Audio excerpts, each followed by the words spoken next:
मित्रांनो नमस्कार. पुन्हा एकदा अनटोल्ड स्टोरीच्या माध्यमातून तुमच्याशी गप्पा. आणि आजच्या गप्पात काहीतरी वेगळंच सांगून जाणार आहे. पहिला भाग नक्कीच की माणूस आपल्या जीवनापासून का पळतो. खरंच आपल्याला आपले आईवडील, आपले गुरुजन हे जीवनाशी लढायला शिकवत नाही का. आणि हा प्रश्न नेहमीच पडतो. याचं कारण असं ना की पेपरामध्ये कुठेतरी बातमी वाचतो 88% मार्क मिळाले आणि आई त्याला म्हणते अरे तुझी बहीण तिला 90% मिळाले होते, तू 88% मिळवले, माझं नाक कापलं. आणि तेवढ्या एका गोष्टी करतो तो पोरगा जातो आणि रुळाखाली जीव देतो. म्हणजे मी विचार करतो 88% वाल्याने आत्महत्या केली, मग 80चं काय, 70चं काय, 60चं काय, 35ला पासिंग आहे, 30 वाल्याचं काय. पण तुम्हाला गंमत वाटेल की फेल होणारे कधी तुम्हाला त्या आत्महत्या करणाऱ्या यादीमध्ये दिसणार नाहीत. फार क्वचित फेल झालेले आत्महत्येच्या यादीत दिसत नाहीत. पण मार्क कमी मिळालेत. कमी म्हणजे काय, 88 काय कमी आहे. तर कमी म्हणजे कोणाशी तरी कंपॅरिझन मध्ये कमी मिळालेत म्हणून आत्महत्या करणारे हे खूप दिसतात. आपल्याला यश पचवता येत नाही, त्यापेक्षा जास्त अपयश हे बिलकुल पचवता येत नाही. याचं कारण का त्याची शिकवणच दिलेली नसते. माणूस जिवंत का राहतो, काहीतरी गोल आहे म्हणून. पण ते एक गोल अचीव करण्याकरता जीवनामध्ये संधी काय एकदाच येते. विचार करून बघा. IASच्या परीक्षेला बसतात लोक, 8-8, 9-9 बसतात, 6व्यांदा पास होतात, 7व्यांदा पास होतात. आता पहिल्यांदा फेल झालं म्हणून काय त्यांनी तोंड घालून बसायचं. स्टार असतात, अभ्यासू असतात, तरी फेल होतात ना. CAच्या पूर्वीच्या परीक्षेमध्ये 3-3, 4-4 अटेम्प्ट केलेले असायचं म्हणून का तो CA होत नाही, तो प्रयत्न करतो. मग हा डोळ्यासमोर गंमतशीर प्रश्न येतो की आपल्याकडचे शेतकरी आत्महत्या करतात, आपल्याकडचे विद्यार्थी आत्महत्या करतात. तुम्हाला गंमत वाटेल पण एक मी साधारणतः म्हटलं या टक्केवारी अशी मी समोर मांडत नाही, पण सर्वसाधारणतः पाहिलं तर कोकणातला माणूस जीव देताना सापडणार नाही. बघा, आत्महत्या करणाऱ्यांची संख्या विदर्भामध्ये प्रचंड आहे. कोकणातला माणूस का नाही जीव देतो बाबा. कारण त्याची एक प्रकारची मेंटॅलिटीच वेगळी आहे.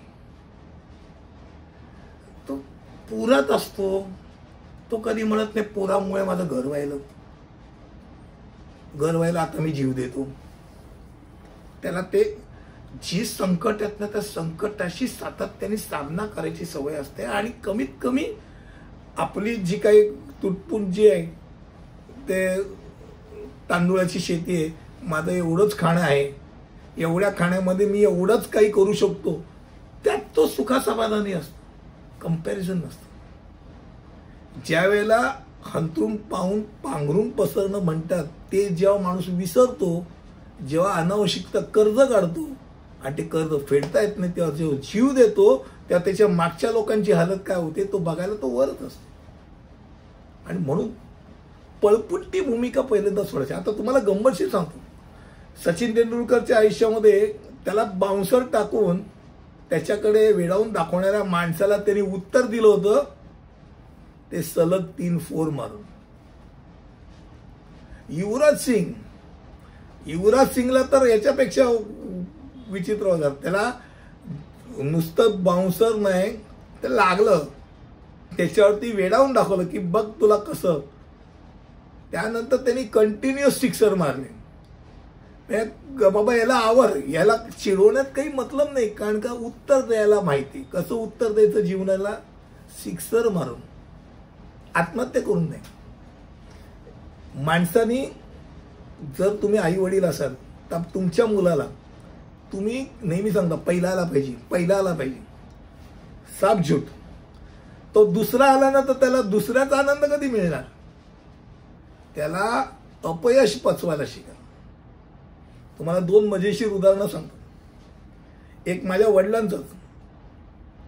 मी 5वीत असताना आमच्याकडे शाळांमधले फरक आहेत. अँटोनिया डिसिल्वा हायस्कूल ही माझी शाळा अत्यंत कंजूसरित्या मार्क द्यायची.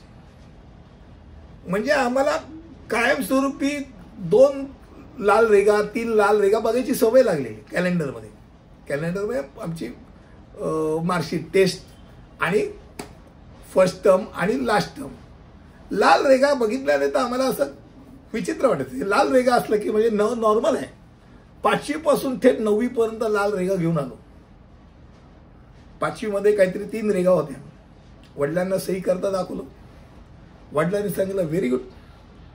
खाली जायचं पंचीकर हॉटेलमधनं पेढे घ्यायचे आणि ही मार्कशीट जी आहे ती सगळ्यांना दाखवायची आणि पेढा द्यायचा. आणि तो पेढा द्यायचो, मार्कशीट दाखवायचो. मी पण म्हणायचो 3 विषयात फेल आहे, 3 विषयात पास आहे, चांगले मार्क आहेत.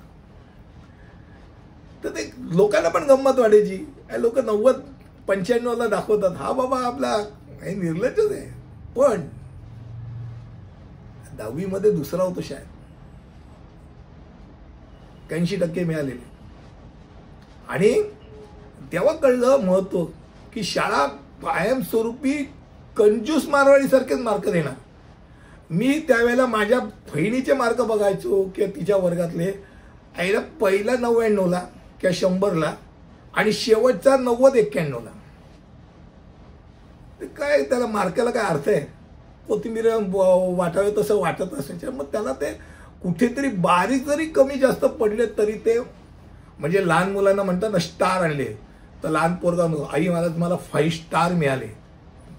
पाठोपट्टी 4 स्टार मिळाले. 4 स्टार मिळाले का? 4 स्टार मिळाले. ती बाई भांडायला जाते, माझ्या मुलाला 5 स्टार का नाही दिले? आता 5 स्टारनी तो काय त्याला काय स्वर्ग मिळणार आहे? पण त्याला अपयश मिळालं पाहिजे. लहानपणापासून जर अपयश मिळालं तर त्याच्यासारखं दुसरं सक्सेस नाही. कारण तो जीवनामध्ये कुठच्याही प्रकारच्या अपयशाला तोंड देऊ शकतो. माझ्या मुलीचं एक उदाहरण सांगतो. ती पहिलीपासून वेगवेगळ्या स्पोर्ट्समध्ये ती सतत भाग घ्यायची, काय ना काहीतरी घेऊन यायची. इथे मी पहिली आली दुसरी आली, पहिली आली दुसरी, पहिला दुसरा तिसऱ्याच्या खाली कधी क्रमांक गेला नाही. शाळेची स्पर्धा होती, धावण्याची स्पर्धा होती, चांगली धावायची ती. आणि शाळेच्या धावण्याच्या स्पर्धेमध्ये पहिला किंवा दुसरा क्रमांक तिचा नक्की ठरलेला होता. तर एक टीचर होती, तिने 1, 2, 3 आणि मग आपण फ्लॅप मारतो. तिने काय केलं, 1, 2 आणि फ्लॅप मारला. आता फ्लॅप मारला तर पहिले 4 तिच्या जवळचे धावले, पलीकडच्या 4 मध्ये माझी मुलगी, तरी ती धावली, ती 4थी आली. मी ती स्पर्धा बघायला मैदानात होतो मॉडर्न इंग्लिश स्कूलच्या. मॉडर्न इंग्लिश स्कूल ही शाळा. मोरे सर होते त्यांचे शिक्षक. त्यांनी मला की परत घ्यायची का स्पर्धा? मी म्हटलं नाही, हारलं एक्सेप्ट. डिफीट आहे ना, काय फरक पडतो? कधीतरी आयुष्यात हारलं पाहिजे. माझ्या पोरीची अपेक्षा की मी तिथे जाऊन वाद घालायला पाहिजे. तुझ्या देखत हे माझ्यावर अन्याय झाला, अन्यायाविरुद्ध तर लढला पाहिजे. मी मुलीला म्हटलं भले चूक तुझी नाही, दुसऱ्याची चूक आहे, पण तू हारलीस ना, म्हणजे एक्सेप्ट करूया. आणि मग तिला मी कॅरमचा बोर्ड दिला बक्षीस म्हणून. चेहरा एवढा करून बसली आणि आईला कंप्लेंट केली. आणि इतक्या वेळा जिंकले, मला कधी काही दिलं नाही. मी हारल्याने तर कॅरमचा बोर्ड दिला, काय अर्थ आहे? तिला म्हटलं आता कॅरमचा बोर्ड दिला कारण का तू हरलीस ना, यू शुड एन्जॉय इट. हारणं हे सुद्धा एक आयुष्यातला एक भाग आहे, नाण्याची दुसरी बाजू आहे. म्हणून आपण आपल्या मुलाला खेळायला पाठवायचं. कारण खेळ ही एकच अशी गोष्ट आहे की जिथे तो विद्यार्थी, तो मुलगा, ती मुलगी जीवनामध्ये कायमस्वरूपी कधी यश मिळत नाही, कधी अपयश मिळतं. यश मिळतं, अपयश मिळतं, यश दोन्ही मिळतात. सतत यश तुमच्या डोक्यात नेणार, कुठेतरी कधीतरी तुम्ही हारला पाहिजेत. आणि हारल्यानंतर तुम्ही कसे हारतात? हारल्यानंतर समोरच्याला शिव्या घालतात का? पंचांकडे बोटं दाखवतात का? पंचांना दुगण्या देतात का? का ठीक आहे, यू हॅव प्लेड बेटर. आज माझ्यापेक्षा चांगला खेळलास म्हणून तू जिंकलास, अभिनंदन. हे करण्याची क्षमता. आणि जिंकल्यानंतर समोरच्याला हातात हात मिळवून तू पण खूप चांगली लढत दिलीस. ही एक स्पोर्ट्समॅनशिप जेव्हा दिसते तेव्हा त्या खेळाचा दर्जा वाढतो, प्रेक्षकांना त्या खेळाचा आनंद मिळतो. का? कारण ते दोन्ही खेळाडू त्याच तुलनेने एकमेकांशी लढत असतात. म्हणून खेळ फार महत्वाचा आहे जीवनामध्ये. आणि यश आणि अपयश नाण्याची दोन बाजू आहे. तुम्हाला जीवनामध्ये संधी मिळते ती शेवटची कधीच नसते. एक संधी गेली तर दुसरी आहे ना बाबा.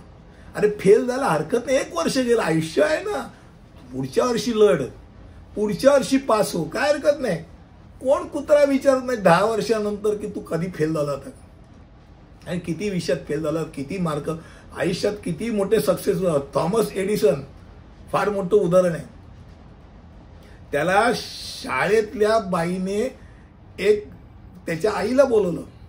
तो 4वी-5वीत असताना आणि हा मुलगा शिकायला नालायक आहे असं लिहिलं कागद आणि आईला दिलं वाचायला. आईने ते असं वाचलं आणि चिठ्ठी बंद केली आणि ती म्हणाली ठीक आहे काय हरकत नाही. थॉमस एडिसनने आईला विचारलं की काय लिहिलं चिठ्ठीत. ती म्हणाली त्या बाईने सांगितलं तुमचा मुलगा आमच्या शाळेच्या ह्याच्यापेक्षा फार वरच्या लेवलचा आहे, त्याला तुम्ही घरी शिकवा, आमची शाळेची लेवल नाही ती. आणि त्यानंतर तो शिक्षण त्यांनी घरी घेतलं. त्यानंतर तो वैज्ञानिक झाला. मोठा वैज्ञानिक झाल्यानंतर एके दिवशी त्याला ती चिठ्ठी सापडली. ती चिठ्ठी उघडल्यानंतर त्याच्या डोळ्यात अश्रू आले. त्यावेळेला त्या आईने त्याला मारलं असतं तुला कळत नाही का आणि तर डाऊन केलं असतं तर काय अवस्था होती. ही हार पचवायला शिकल्या. त्यातनं शोध. थॉमस एडिसन जिवंत असताना त्याची संपूर्ण प्रयोगशाळा अख्खीच्या अख्खी त्याच्या डोळ्यात देखत जळली. ज्या वेळेला जळली तेव्हा तो त्या जळणाऱ्या आगीकडे बघून हसत हसत आपल्या बायकोला म्हणाला बघ काय सुंदर सुंदर पेट घेतला, बघ काय आग आहे, आहा. बायको म्हणाली की वेळ लागले की काय, तुझ्या आयुष्याची पुंजी ते सगळं. तो म्हणत परत एकदा जीवनामध्ये संधी, परत एकदा या निमित्ताने परत एकदा मी उभा राहीन आणि परत एकदा संशोधन करीन, नव्याने करीन. त्याच्याकरता ही संधी दिली. ही शिकण्याला एक गोष्ट आहे. मला वाटतं या अनटोल्डच्या निमित्ताने तुमच्यापर्यंत जी हारणारी प्रवृत्ती आहे त्या हारणाऱ्या प्रवृत्तीच्या विरुद्ध, रडणाऱ्या प्रवृत्तीच्या विरुद्ध कसं उभं राहावं, जीवनापासून पळून न जाता जीवनामध्ये अपयश हे पचवून उभं राहावं कसं, हे सांगण्याकरता आजची अनटोल्ड स्टोरी होती. आत्महत्या एवढ्या सहज करता करू नका. तुमच्या आईने 9 महिने तुमच्याकरता कष्ट घेतलेत. किमान कधी असा विचार आला तर आईचा विचार पहिला करायचा. 9 महिने तिने कष्ट घेतलेले आहेत. ती जीवन मरणाच्या ह्याच्यातनं तिने तुम्हाला जन्माला घातले. तर जीवन संपवण्याचा अधिकार तुम्हाला नाही नाही आणि नाही. त्यापेक्षा तुम्ही जगायला शिका, शिका आणि शिका. इथेच थांबतो. धन्यवाद.